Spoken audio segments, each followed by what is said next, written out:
thank you, Jan. I want to tell you, first, as I listened to Jan's introduction, and he's telling you about John Bones Jones, I thought he was going to, I felt like the guy standing at the end of the special nominating convention back in 2002. After we went through that long fight. I thought that's where you were actually going, Jan. Because, I actually am the only living person that's survived a congressional special nominating convention.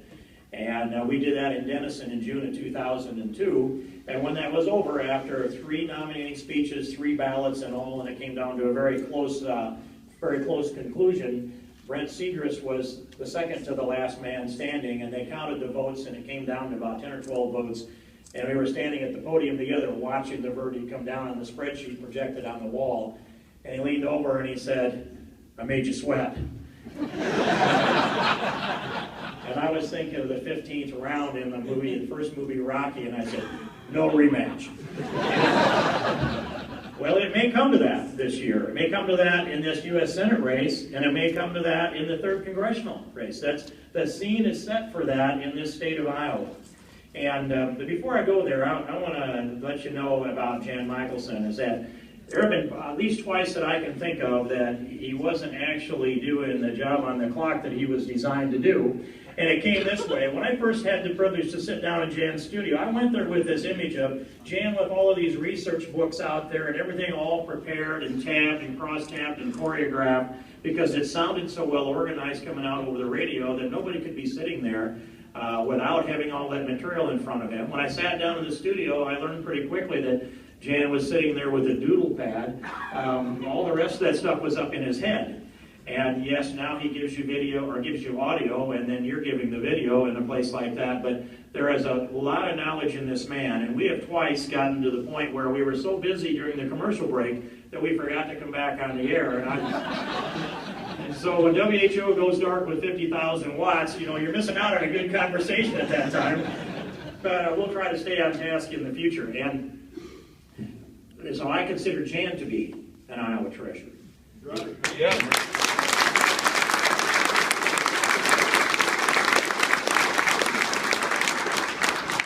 The influence that has been there that's caused us to think, and we've been challenged intellectually and morally and scholastically time after time after time, every day. But I want to say some things about where this country is going and where it's been and how we get to go where we need to go. And this now been, for me, I'm in the 12th year in Congress. I can't imagine that time has gone by as fast as it has. It's been, every day goes by so fast, there's more that needs to be done. We get started early, we stay up late, and after a while you run out of people to deal with, and it's time to rest. But I can look back on some of that historically, but I want to lay out for you what's happened with this administration and get that part out of the way so I don't have to end this speech on a down note. But when Barack Obama came into office, first I should back up to Nancy Pelosi and when they won the majority in 2006. It was a grim time.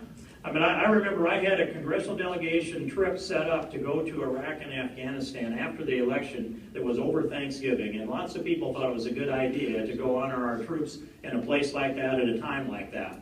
When we lost the majority, all those folks that were on that list, and it wasn't all that long, about 6 or so, they lost their heart to go. And I went over there to those places. I actually spent Thanksgiving up with the Kurds and also with our wounded troops in Landstuhl. But I remember how much they appreciated the visit, at the same time how dispirited our own Republican Party was because we had lost the majority. And it took about a year or better for our members in Congress to realize what had happened. They were no longer committee chairs, we no longer had a speaker, we no longer set the agenda, and we had the Bush administration yet that was at least giving us some factual material before our committees, but John Conyers set up impeachment hearings for George Bush and Dick Cheney, and they called it something else, but that's what it was. That's how bad it was in those days. They pushed cap and trade through the House of Representatives over to the Senate. Louis and I fought it, and we fought it hard together, and we came really close to killing it in the House. And if we'd had a few more people to help us, we would have gotten the job done then.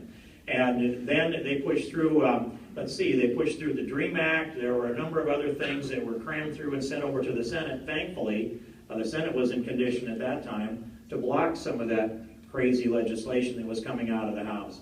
But we saw us lose the majority in the Senate, and we saw President Bush hand over the leadership of this country to Barack Obama. And I remember as Obamacare was being pushed at us, we had some calls to the House.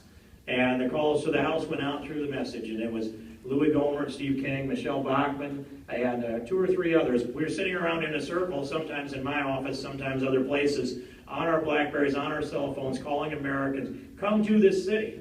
And come to Washington, D.C., surround the Capitol building with tens of thousands of people, jam the place, and don't let people in, don't let them out. Be polite, be respectful, but have such a mass of people that they can't do business and they'll have to give up. We came close. We came really close to killing Obamacare in the House of Representatives. That didn't happen. That was a very sad day. There were 2 huge votes. One of them was November 7th of 2000 and let's see. November 7th of 2009, and then again on March 22nd or so of 2010. But once it passed the House for the first time, it went over to the Senate. And I remember the date. It was December 24th, Christmas Eve morning. Republicans were in the majority. They had a chance to procedurally slow that vote down by 12 more hours, from instead of 9 o'clock at night and on Christmas Eve morning on the 24th to 9 o'clock that night on truly Christmas Eve. And I'm lobbying my Senator Chuck Grassley, and I'm saying, stretch that out as long as you can. If they're going to give us Obamacare, they deserve to miss their families on Christmas Eve too. And so he sent me an email back that said, well, they conceded they're going to allow a vote at 9 in the morning. And I answered back and said, what are we going to do now? Chuck Grassley said, well, we're going to pray. And we're going to pray for a victory in the U.S. Senate race in Massachusetts. And we didn't know Scott Brown's name on the 24th of December, and the election was January 19th. All of that few days, and I read that email and I thought, how could you have the audacity to actually ask God to give us a victory in Massachusetts of all places? We haven't done the last thing we could do first. Well, I went to Massachusetts, and I thought that was a pretty good prayer. Scott Brown did win, and we did slow it down for a little while.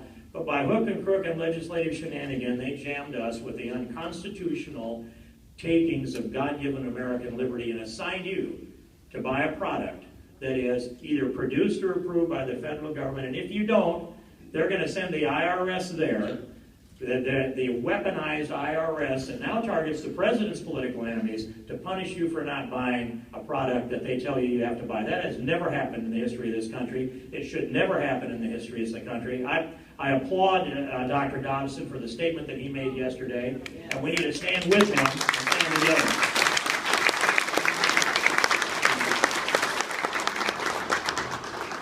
But with this Obama administration, I'm going to just give you this image, and that is, I formed a lot of my values about the time I walked into high school, 4 years there, my time in college, a lot of the other values there. That's the foundation of when you see the world as right. When you see what government does as the way you think it has always been, rather than the way it is in that snapshot in your experience. And think of this. We look back on that for our times in high school and in college, perhaps, in that era. We step out into the working world. Now that's the framework for how we think about what's right with government. Think about those young people that started high school about the time that Barack Obama started his first term of the presidency and began to usurp the legislative powers in Article 1 of the Constitution, began to unconstitutionally issue edicts from a podium rather than go to Congress and ask for us to pass a law, with impunity, knowing that he's violating the Constitution and calculating that he can get away with it. This man's done this over and over again, 30 times on Obamacare, 5 or 6 times on immigration. He suspended welfare to work. He suspended the No Child Left Behind by waiver. All of that unconstitutional. He amended the Obamacare legislation verbally from the podium on a Friday when he said, now I'm going to make the insurance companies provide these abortifacients and these contraceptives and these sterilizations for free, instead of the religious organizations. If you remember that, not one word changed in the rule, certainly nothing changed in the law. And when the president announced that he was going to extend the employer mandate on Obamacare, the law still says today that the employer mandate shall be implemented in each month after December of 2013. the president had the audacity to announce, well, it's going to be after December of 2014 with impunity. And when Congress said, we'll pass a law that conforms to your request, Mr. President, the president said, no, if you do so, I'll veto it. Because apparently we're sticking our nose in our business and he's not going to let us do that. That's the kind of president we have. And these young people that form their values, high school and college, and walk out of their fourth year of college into adult, active earnings life and family life, we hope, their image of how it's supposed to be will be what's been delivered to them by 8 years of Barack Obama's presidency. And we have to put that back together. We have to educate our people and put it back together.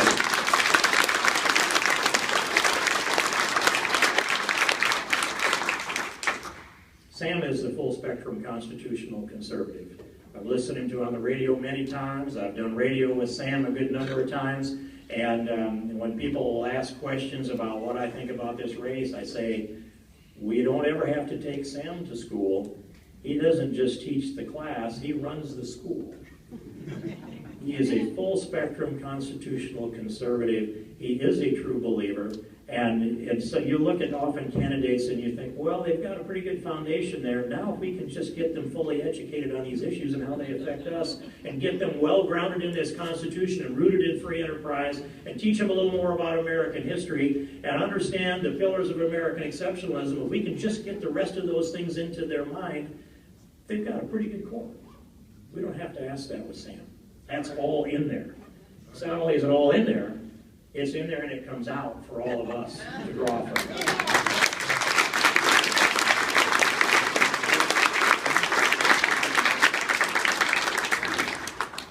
And so I'm going to say a few words about Louis Gohmert because I actually do know a few things about Louis Gohmert.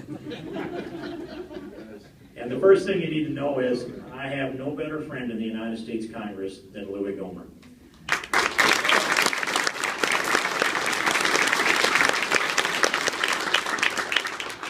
And Iowa has a great friend in the Texan, Louis Gohmert, and here's an example. When our